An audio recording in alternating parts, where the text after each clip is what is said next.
Hello प्यारे बच्चों, मैं आपका Jasbir sir, physics faculty hours academy Hisar, आप सभी का आवर्स के ऑनलाइन प्लेटफॉर्म पे स्वागत करता हूं। और आज मैं फिर आया हूं नीट के अंदर आए हुए सवाल के साथ। और हमें पता है नीट के अंदर सवाल हमें उड़ाना पड़ता है 45 से 50 सेकंड में। तो सवाल है आपके सामने ये, the linear mass density lambda of road L kept along x-axis varies as lambda is equal to alpha plus beta x, where alpha and beta are positive constant.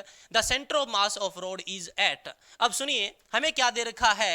Lambda दे रखा है अल्फा प्लस बीटा एक्स कि जो आपका linear mass density है road की वो depend कर रही है अल्फा और बीटा के ऊपर। या और अल्फा और बीटा क्या है? आपके पॉजिटिव कांस्टेंट है, तो मान सकते हैं बीटा इज इक्वल टू 0। मान लिया, अज्यूम कर लिया, कुछ भी कर सकते हैं क्योंकि अल्फा और बीटा तो क्या है? कांस्टेंट। तो हमने ले लिया बीटा क्या है? 0। यदि मैं बीटा को 0 लेता हूं तो देखिए लैम्डा बराबर क्या आया? अल्फा प्लस 0 इंटू एक्स, यानी कि lambda is equal to alpha. आपका लीनियर मास डेंसिटी कांस्टेंट हो चुका है।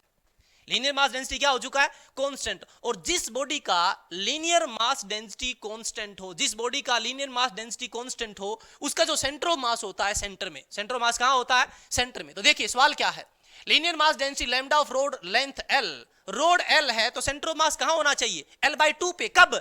जब आपका बीटा 0 हो। तो इन चारों ऑप्शन के अंदर वो ऑप्शन ढूंढिए जहां पे मैं बीटा को क्या पुट कर दूं?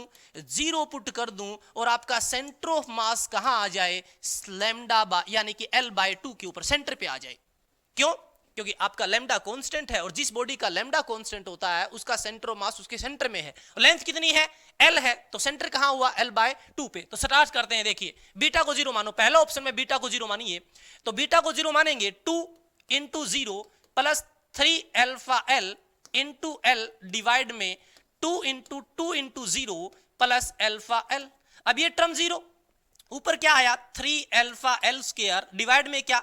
ये टर्म 0, तो 2 इंटू अल्फा एल। एल से एल कैंसिल, अल्फा से अल्फा कैंसिल, कितना आया? 3/12। ये ऑप्शन नहीं हो सकता। क्यों? क्योंकि सेंटर ऑफ मास कहां आना चाहिए? L/2 पे आना चाहिए। अब इसके ऊपर करते हैं, बीटा को 0 पुट करो, 3 अल्फा एल डिवाइड में 3 इंटू बीटा को 0 पुट करोगे कितना? 2 अल्फा।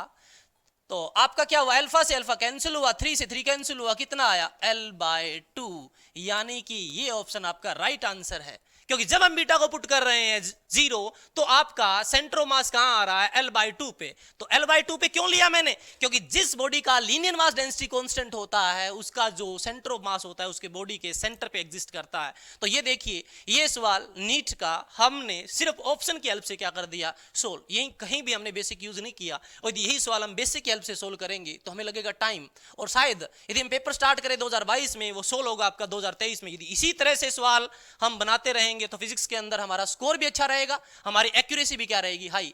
तो इस तरह से यदि आपको फिजिक्स के न्यूमेरिकल के साथ खेलना है तो एक बार आप आवर्स के अंदर आएं, और यहाँ के जो भी बैच चल रहे हैं जैसे बीएससी एग्रीकल्चर, नीट, आईआईटी, इनके जो क्रैश कोर्स स्टार्ट हो रहे हैं उसके अंदर आप एडमिशन लें और अपनी सफलता को एक ऊंची उड़ान दें।